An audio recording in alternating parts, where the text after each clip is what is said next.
శ్రీరామ జయ రామ జయ జయ రామ. నేటి పంచాంగం శ్రీ విశ్వావసునామ సంవత్సరం ఉత్తరాయణం గ్రీష్మ ఋతువు ఆషాఢమాసం ప్రారంభం శుక్లపక్షం. నేటి విశేషత శ్రీ వారాహి నవరాత్రులు ప్రారంభం. తేదీ జూన్ 26 గురువారం. సూర్యోదయం ఉదయం 5:47, సూర్యాస్తమయం సాయంకాలం 6:50. బ్రహ్మ ముహూర్తం తెల్లవారుజామున 4:11 నుండి 4:59 వరకు. తిథి పాడ్యమి మధ్యాహ్నం 1:29 వరకు.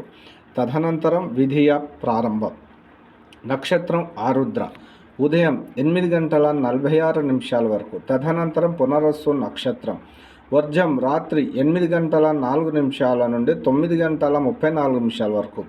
దుర్ముహూర్తం ఉదయం 10:10 నుండి 11 వరకు. రాహుకాలం మధ్యాహ్నం 1:56 నుండి 3:34 వరకు. నేడు అమృతకాలం తెల్లవారుజామున 5:05 నుండి 6:35 వరకు. నేడు అభిజిత్ ముహూర్తం ఉదయం 11:52 నుండి 12:45 వరకు. శ్రీరామ జయ రామ జయ జయ రామ.